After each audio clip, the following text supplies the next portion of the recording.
इस वीडियो के अंदर में हम लोग जानेंगे कि सूचना के अधिकार आंदोलन के मुख्य उद्देश्य क्या है या क्या थे। तो सबसे पहले आप लोग इसको लिख लीजिए, चारों पॉइंट को आप लोग बढ़िया से कॉपी में लिख लीजिए। तो सूचना के अधिकार आंदोलन का मुख्य उद्देश्य में पहला उद्देश्य है लोगों को जानकार बनाना। इसके बाद देखिए दूसरा उद्देश्य है नागरिक को सशक्त बनाना। नागरिक को सशक्त बनाना का मतलब हुआ नागरिकों को मजबूत बनाना, सरकार के कार्यों में पारदर्शिता लाना, भ्रष्टाचार को नियंत्रित करना, उत्तरदायित्व को बढ़ाना। ये सारे बातों को आप लोग कॉपी में लिख लीजिए। फिर इसके बाद हम आपको एक बेहतरीन तरीका से इसी वीडियो के अंदर आपको एक बेहतरीन तरीका से समझाने का प्रयास करते हैं कि ये सूचना के अधिकार होते क्या हैं और सूचना के अधिकार आंदोलन के मुख्य उद्देश्य क्या है। तो चलिए अब एक बेहतरीन तरीका से समझने का प्रयास करते हैं। तो आइए आज हम लोग क्लास 10वीं के सोशल साइंस यानी कि सामाजिक विज्ञान के अंतर्गत एक बहुत ही महत्वपूर्ण क्वेश्चन पर चर्चा करेंगे जो आपके आने वाले बोर्ड परीक्षा के लिए काफ़ी महत्वपूर्ण है और आपके बोर्ड एग्जाम में कई बार पूछा भी गया है। तो इसलिए आप लोग इस वीडियो को एक बेहतरीन तरीक़ा से देखिएगा और इस वीडियो के अंदर में हम आपको जो भी समझाने का प्रयास करेंगे आप लोग उसको एक बेहतरीन तरीक़ा से समझने का प्रयास कीजिएगा। तो चलिए शुरुआत करते हैं। तो देखिए वह प्रश्न है कि सूचना के अधिकार आंदोलन का मुख्य उद्देश्य क्या है। तो चलिए इस प्रश्न को समझने से पहले हम लोग जान ही लेते हैं कि ये सूचना का अधिकार होता क्या है। तो देखिए सूचना के अधिकार का मतलब होता है सूचना प्राप्त करने का अधिकार, जानकारी प्राप्त करने का अधिकार। जब किसी भी व्यक्ति को किसी बात की जानकारी रहती है तो वह एक बड़े नुकसान से बच सकता है। मान के चलिए आप एक स्थान से दूसरे स्थान पर जाते हैं और बीच रास्ते में आपको पता चलता है कि दूसरे स्थान पे जाने से आपको एक बड़ा नुकसान हो सकता है, तो आप लोग सचेत हो जाते हो। लेकिन यह कब हुआ? जब आपको सूचना मिली, जब आपको जानकारी मिली, तब ना आप सचेत हुए। तो ये सूचना का अधिकार ये मनुष्य को, एक मानव को सशक्त बनाता है, मजबूत बनाता है, लोगों को जानकार बनाए रखता है। तो सूचना के अधिकार आंदोलन का मुख्य उद्देश्य यह है लोगों को जानकार बनाना, लोगों को सशक्त बनाना, लोगों को मजबूत बनाना, भ्रष्टाचार पर रोक लगाना। अब बोलेगा सर जी ये सूचना का अधिकार भ्रष्टाचार पर रोक कैसे लगाता है? मान के चलिए आप कोई भी सामान खरीदने के लिए जाते हैं और उस सामान के बारे में आपको पहले से ही रेट मालूम है, जानकारी मालूम है कि ये सामान आपको इतना ही रुपये में मिलता है। अगर आपसे दुकानदार ज़्यादा रेट मांगेगा तो आप लोग वहाँ पर कह सकते हैं ना ये सामान तो इतना ही रुपये में देता है, तुम ज़्यादा ही लेता है। तो ये सूचना का अधिकार भ्रष्टाचार पर अंकुश लगाता है। यानी कि आप जब किसी भी बात का आपके पास जानकारी रहेगा तो आपको कोई चीट नहीं कर सकता है, आपके साथ धोखाधड़ी का काम नहीं कर सकता है, आपके साथ कोई छल नहीं कर सकता है, आपके साथ कोई भ्रष्टाचार ही नहीं कर सकता है। भ्रष्टाचार का मतलब क्या हुआ? घूसखोरी, उचित से ज़्यादा दाम लेना, ये सब क्या है? भ्रष्टाचार के अंतर्गत में आता है। तो ये सूचना का अधिकार आंदोलन एक आदमी को, एक मनुष्य को सशक्त बनाता है, मजबूत बनाता है, लोकतंत्र के रखवाले के तौर पर है। एक लोकतंत्र को एक बढ़िया तरीक़ा से सफल होने के लिए ये अधिकार एक व्यक्ति को मिलना चाहिए। आइए अब हम लोग समझने का प्रयास करते हैं कि ये सूचना का अधिकार मनुष्य को आवश्यकता क्यों पड़ी। तो देखिए यह बात है राजस्थान के अंतर्गत एक अति पिछड़ा क्षेत्र जिसका नाम है भीम तहसील। वहाँ के ग्रामीण लोगों को लग रहा था कि हमारे साथ दिए हुए वेतन एवं भत्ता में भारी घपला कर रहा है। कौन? ठेकेदार सब। गाँव के लोगों को यानी कि ग्रामीण लोगों को लग रहा था कि हमको जो वेतन दिया जाता है और जो मेरा वेतन है उसमें भारी घपला हो रहा है। इसके लिए उन्होंने सरकार से एक मांग किया कि हमें सूचना का अधिकार दीजिए। तो सरकार को झुकना पड़ा। जब यह अधिकार हम लोगों के पास नहीं था तो हम लोग किसी के साथ पूछ नहीं सकते थे, किसी के साथ से जानकारी नहीं प्राप्त कर सकते थे कि फलाना चीज़ मेरा वेतन कितना है, उसमें उस वेतन में से हमको इस महीना में कितना दिए, इसका कोई सबूत नहीं था। लेकिन जब यह अधिकार आया तो मनुष्य काफ़ी मजबूत हो गया, एक बड़े नुकसान से बचने लगा। मान के चलिए अगर आपको यह अधिकार न दिया रहे, मान के चलिए आपके पास तो खाता होगा। हर एक व्यक्ति आजकल जो है समझिए ना जन्म लेता है, कुछ दिनों के बाद जो है खाता खुलवा लेता है। तो खाता खुलवा तो लेता है, अगर मान के चलिए आपको यह अधिकार नहीं दिया रहता कि खाता खुलवाने के बाद जानकारी प्राप्त करने का अधिकार नहीं दिया रहता तो बैंक वाला कहता क्या तुमने सारे पैसा उठा लिया। मान के चलिए ये अधिकार नहीं दिया रहता तो बैंक वाला भी कहीं पर भी, जहाँ पर भी आप काम करते हो तो वहाँ पे धांधली हो सकता था, पूरा होता था। तब ना ये अधिकार आया। जब मनुष्य को किसी भी बात की आवश्यकता पड़ती है तब ना वो मनुष्य जो है उसको जो है खोज करता है, रिसर्च करता है। तो पहले जब यह अधिकार नहीं दिया था ना तो बहुत घपला होता था। जैसे कि बैंक में आपने खाता खुलवाया है और खाता खुलवाए हैं और आप लोग जाते हैं पैसा उठाने के लिए, और जब पैसा उठाने के लिए जाते हैं तो बैंक वाला कह सकता था पहले जब ये अधिकार नहीं दिया था तो कहता क्या तुमने सारे पैसा उठा लिया। लेकिन आज कहेगा तो कहेगा कि कौन उठाए, उसका सबूत दीजिए। तो सबूत में क्या करता है वो अप टू डेट कराते हैं ना खाता में जो पासबुक होता है उसको आप अपडेट करवाते हैं, तो उससे आपको पता चल जाता है कि सच में हमने पैसा उठाया है कि नहीं उठाया है। जैसे कि एटीएम में आप लोग क्या करते हो, एटीएम जो है वो डालते हो, डालने के बाद आप ये भी ना पता लगा लेते हो कि ये जो है कितना पैसा हम उठाए। इसके साथ ही आप लोग बैंक के खाते में अपना मोबाइल नंबर ऐड कर दिए हो, मोबाइल नंबर जोड़ दिए हो ना, आप लोग पैसा निकालते हो तो आपको जो है मैसेज के रूप में आ जाता है, आपको जानकारी मिल जाता है कि मेरे बैंक से इतना रुपया कटा है और इतना ही रुपया निकाले हैं। लेकिन यह अधिकार जब नहीं दिया रहता तब कैसे होता है, तो हम लोग जो है जाते कि बैंक में पैसा उठाने के लिए, कहा था कि तुमने तो सारा पैसा उठा लिया। अब उस समय तो हम लोगों को ये सूचना का अधिकार प्राप्त नहीं था, पूछने का अधिकार नहीं था, जानकारी प्राप्त करने का अधिकार नहीं था, तो हम लोग बड़े नुकसान से हमेशा जो है पीड़ित रहते थे। मतलब कि हमारे साथ बहुत बड़े नुकसान होता था, हमारे साथ जो है ना बहुत छल होता था, हमारे साथ जो हम लोग जो है ना ठगा जाते थे, हमारे साथ जो है ना लोग सब काफ़ी धोखा देता था, हमेशा जो है हम लोग नुकसान में रहते थे। इसलिए राजस्थान के अंतर्गत एक अति पिछड़ा क्षेत्र जिसका नाम है भीम तहसील, वहाँ के लोगों को, वहाँ के ग्रामीण लोगों को यह अनुमान लग रहा था कि हमारे साथ दिए गए वेतन एवं भत्ता में भारी घपला हो रहा है। इसलिए उन्होंने सरकार से एक मांगा कि हमें सूचना का अधिकार दीजिए। और सूचना का अधिकार जब आ गया तो आज लोग कहीं पर भी जानकारी प्राप्त कर सकता है। वैसे आप लोग जानते हो कि किसी भी लोकतांत्रिक देश में जनता ही सरकार को चुनती है और जनता के द्वारा दिए हुए टैक्स के रूप में पैसों से ही सरकार चलती है, पूरा देश चलता है। तो ऐसे में तो जनता को यह जानने का अधिकार होना चाहिए कि सरकार जो है मेरे दिए हुए टैक्स के रूप में पैसे का कहाँ इस्तेमाल कर रहा है। जैसे कि आप किसी को पैसा दीजिएगा तो आप पूछिएगा ना कि इस पैसा का कहाँ इस्तेमाल कीजिएगा, तो सरकार चलता कैसे है? हम ही तुम लोग जितने भी जनता है टैक्स के रूप में पैसा देता है, उसी से तो ना सरकार चलता है। हम ही तुम ना पैसे देते हैं टैक्स के रूप में, हर एक चीज़ में। ज़मीन का जो रसीद कटवाते हैं तो उसमें ज़मीन का टैक्स लगता है। आप जो भी खाते हैं, जो भी करते हैं, सभी चीज़ों का सरकार टैक्स लेता है और टैक्स के रूप में दिए हुए पैसों से ही सरकार देश चलाता है, पूरे शासन व्यवस्था चलती है, सरकार चलती है। तो ऐसे में जनता को यह जानने का अधिकार होना चाहिए कि हमारे दिए हुए पैसों का, हमारे दिए हुए टैक्स के रूप में पैसों का सरकार कब, कहाँ और कैसे इस्तेमाल कर रहा है। सरकार के कामकाजों का जानकारी जनता तक पहुँचाना सूचना का अधिकार कहलाता है। आज कहीं पर भी फंड आता है तो एक आम आदमी जो पढ़ा लिखा है वह पूछ सकता है सरकार को, इस फंड के अंतर्गत में आपने कितना रुपया खर्च किया। समझ गए ना, सभी चीज़ जानकारी प्राप्त करने का अधिकार मिल गया है इसी सूचना के अधिकार के कारण से। ये भ्रष्टाचार पर अंकुश लगाता है और सरकार के जो है जवाबदेही को भी बढ़ाता है। वैसे हम अंतिम में आपको एक सारांश देंगे, उसके बाद आप लोग समझ जाइएगा, लेकिन पहले हमको डिटेल से समझाने दीजिए। ऐसा हम क्यों कर रहे हैं? क्योंकि जब आप लोग डिटेल से समझ जाइएगा तो आप किसी भी बात को लिख सकते हैं, बढ़िया तरीक़ा से लिख सकते हैं। पहले तो समझिए, ये भ्रष्टाचार पर अंकुश लगाता है, ये सूचना का अधिकार भ्रष्टाचार पर अंकुश लगाता है। अब बोलिएगा सर जी कैसे? जब आपके पास किसी भी बात की जानकारी रहती है तो आपके साथ तो कोई धोखाधड़ी का काम नहीं कर सकता है, धांधली का काम नहीं कर सकता है। ये सरकार के भ्रष्टाचार पर अंकुश लगाता है और जवाबदेही भी बनाता है। मान के चलिए सरकार ने जो है जितने भी टैक्स के रूप में पैसा दिया है, आप लोगों ने, जनता ने जितने टैक्स के रूप में पैसा देता है उसी से सरकार काम करता है। मान लीजिए सरकार काम नहीं करेगा तो जनता क्या करेगा? अगले पंचवर्षीय में उसको वोट देगा। जब इलेक्शन होगा, चुनाव होगा तो जनता तो उसको वोट नहीं देगा, क्योंकि जनता को तो सूचना प्राप्त करने का अधिकार है, जानकारी प्राप्त करने का अधिकार है। जनता के पास तो सारी चीज़ों की जानकारी रहता है।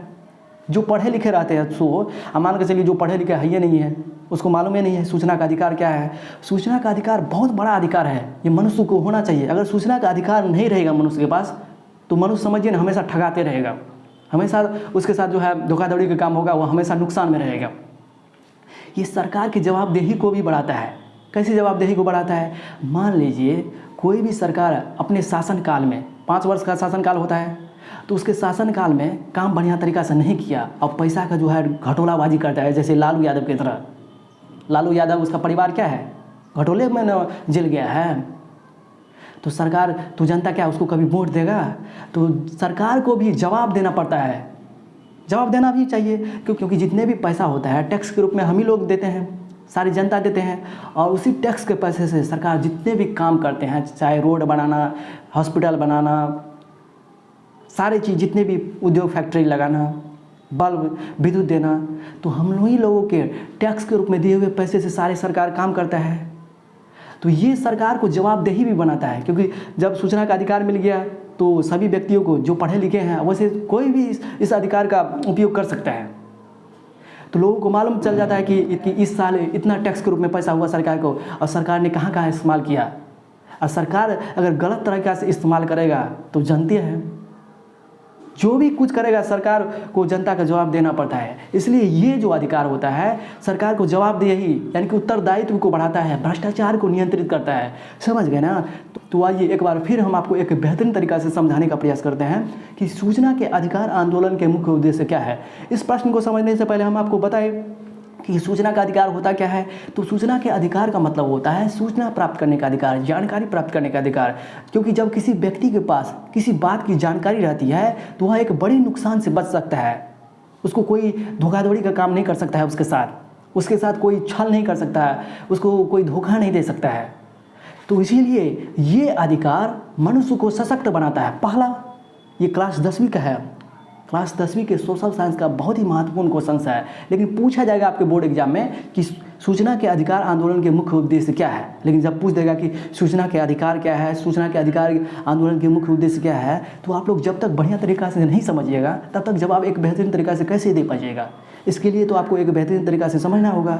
तो सूचना प्राप्त करने का अधिकार सूचना का अधिकार कहलाता है। जब किसी भी व्यक्ति के पास जानकारी रहती है तो वह एक बड़े नुकसान से बच सकता है। यह अधिकार सन 2005 ईस्वी में लागू किया गया राजस्थान से। कहाँ के लोगों ने सबसे पहले इस मांग को सरकार से मांगा? तो राजस्थान के अंतर्गत जो है एक अति पिछड़ा क्षेत्र भीम तहसील था। उन लोगों को लग रहा था कि हमारे दिए गए वेतन एवं भत्ते में भारी घपला हो रहा है। इसके लिए उन्होंने सरकार से मांग किया कि हमें सूचना का अधिकार दीजिए। सन 2005 ईस्वी में ये अधिकार पूरे देश में लागू हो गया। कहाँ से स्टार्ट हुआ था? तो राजस्थान से स्टार्ट हुआ था, राजस्थान से शुरू हुआ था। तो इसको भी बढ़िया तरीक़ा से याद करना है। राजस्थान के अंतर्गत एक अति पिछड़ा क्षेत्र जिसका नाम है भीम तहसील, वहाँ के ग्रामीण लोगों को दिए जाने वाले वेतन एवं भत्ता में भारी घपला होने का अनुमान लग रहा था। इसलिए उन्होंने सरकार से मांग किया कि आप हमें सूचना का अधिकार दीजिए, और सरकार को झुकना पड़ा। जब सूचना का अधिकार आ गया तो आप लोग किसी भी बात के नमूना आप लोग ले सकते हो। जैसे कि आप लोग आधार कार्ड बनवाने के लिए जाते हो तो रिसीविंग देता है। जैसे कि बैंक पासबुक आपको जानकारी प्राप्त करना है तो बैंक पासबुक का 2 कॉपी करा लेते हैं। 2 कॉपी मतलब कि आपको ओरिजिनल तो सरकार के पास रहेगा, लेकिन आपको उसका नमूना देगा। पहले ये नहीं दिया जाता था। मान के चलिए आप किसी के यहाँ काम करते हैं, किसी के यहाँ बहुत दिन तक काम किए, और जिसके यहाँ आप लोगों ने काम किया, जिस ठेकेदार के यहाँ आप लोगों ने काम किया, वो पैसा भी दिया, लेकिन कितना पैसा दिया ये आपको पता ही नहीं है। तो अब ये अधिकार आ जाने से आपको जो है कितना पैसा दिया और कितना बचा है सब उसको लिख के देना पड़ता है 2 कॉपी के रूप में। यानी तो फॉर्मेट बना के देगा, यानी तो 2 कॉपी के रूप में, यानी तो आजकल क्या करता है सिग्नेचर करवा लेता है। पहले ये सब नहीं था, न सिग्नेचर करवाता था, न उसको लिख के देता था, न उससे साइन करवाता था। जब ये सब करवाता नहीं था तो मनमानी करता था। जितने भी लोग हैं, जितने भी सरकार में भी बैठे हुए लोग मनमानी करता था। जनता के दिए हुए जितने भी टैक्स था उसको जनता को जवाब ही नहीं देना था। पहले जब ये अधिकार नहीं था तो मनमाने ढंग से क्या करता था, इसका दुरुपयोग करता था, भ्रष्टाचार को बढ़ावा देता था। लेकिन जब ये अधिकार आया तो सारे जितने भी धांधली का काम होता था सब बंद हो गया। ये नागरिकों के लिए है। नागरिकों को मजबूत बनाने के लिए सूचना का अधिकार काफ़ी महत्वपूर्ण है। अगर ये नहीं दिया रहता तो आज हमेशा नागरिक नुकसान में रहता। सरकार हमेशा मनमानी करता, क्योंकि सरकार को जवाब नहीं देना पड़ता जनता को।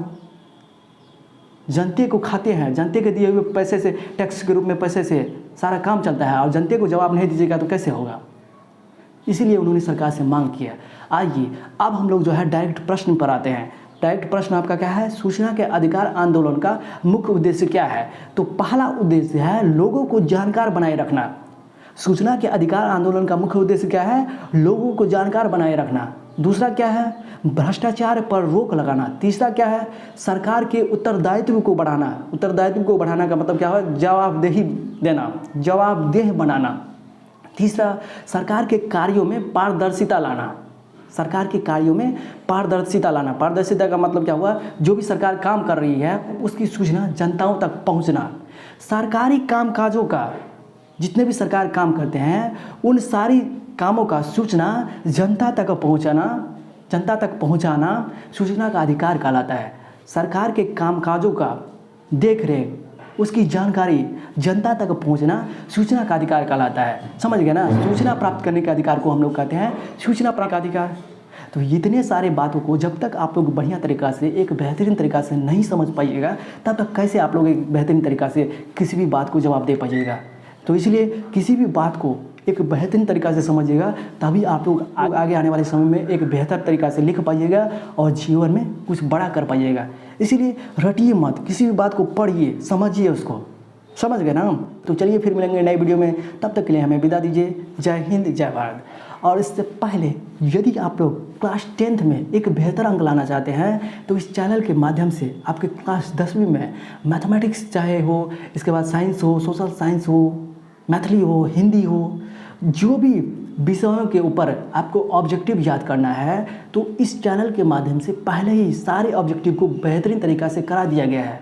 यदि आप लोग देखना चाहते हो तो YouTube पे सर्च कीजिए GKS study mathematics objective question. तो मैथमेटिक्स के ऑब्जेक्टिव के ऊपर हमने 10 से 15 वीडियो बना दिए हैं। यदि आप लोग उन सारे वीडियो को एक बेहतरीन तरीक़ा से देख लीजिएगा तो मेरा विश्वास कीजिए कि आपको फुल में फुल अंक लाने से कोई नहीं रोक सकता है, क्योंकि सारा ऑब्जेक्टिव क्वेश्चन जो आपके बोर्ड एग्जाम के लिए काफ़ी महत्वपूर्ण है, हमने सारे करा दिए हैं। जो आपके बोर्ड एग्जाम में बार बार पूछे जाते हैं, उन सारे महत्वपूर्ण ऑब्जेक्टिव क्वेश्चंस को हमने आपको एक बेहतरीन तरीक़े से समझाने का प्रयास किया है। तो देखिएगा, तभी ना हम तो कह देते हैं, यदि टॉपर करना चाहते हैं ना, इस चैनल के माध्यम से जो भी ऑब्जेक्टिव करा दिया गया है तो आप लोग यूट्यूब पे सर्च कीजिए, उसको याद कर लीजिए, कॉपी में लिख लीजिए। और वैसे रटा के नहीं पढ़ाए हैं, आप लोग देखिएगा ना तो आपको समझ में आ जाएगा। जैसे कि अभी जो सूचना का अधिकार बताए तो आप लोग समझ गए होंगे बढ़िया से ये सूचना का अधिकार होता क्या है। तो सूचना के अधिकार के बारे में जिस तरह से समझे हैं, ठीक उसी तरह से साइंस के बारे में भी आपके लिए हम वीडियो बना दिए हैं। यूट्यूब पे सर्च कीजिए GKS study centre science objective question, तो आपको सारा वीडियो मिल जाएगा। उसमें भी 10 से 15 वीडियो बना दिए हैं। मैथमेटिक्स के ऊपर बना दिए हैं, सोशल साइंस के ऊपर बना दिए हैं। सोशल साइंस के ऊपर भी आप लोग जितने भी वीडियो हम बना दिए हैं ना, यदि आप लोग उन सारे वीडियो को एक बेहतरीन तरीक़ा से देख लीजिएगा तो आपको एग्ज़ाम में एक बेहतर करने से कोई नहीं रोक सकता है। तो बेहतर करना है तो पढ़ना पड़ेगा, मेहनत करना पड़ेगा। और ये बैकग्राउंड को मत देखिए, जो मच्छरदानी है, ये है, वो है, आपको समझाने के लिए आते हैं। जब हम समझाएंगे और कोई भी बात नहीं समझ पाइएगा तब कहिएगा सर जी कहाँ पढ़ाते हैं, क्या पढ़ाते हैं, कैसे पढ़ाते हैं। लेकिन जब आप समझ जाते हैं तो बस हो गया, मेरा काम क्या है, समझाना। जब समझ गए मेरा काम हो गया। जब नहीं समझते हैं तब ये बुरी बात है। लेकिन जब आप समझ जाते हैं तो हम कहीं पर भी पढ़ाएं तो आपको इससे दिक्कत नहीं होना चाहिए, इससे परेशानी नहीं होना चाहिए। समझ गए ना? तो यदि आप लोग क्लास 10th में एक बेहतर अंक लाना चाहते हैं तो सारे वीडियो को देख लीजिएगा, आप ज़रूर हैं टॉपर में आपका नाम आएगा। तो चलिए फिर मिलेंगे नई वीडियो में, तब तक के लिए हमें विदा दीजिए।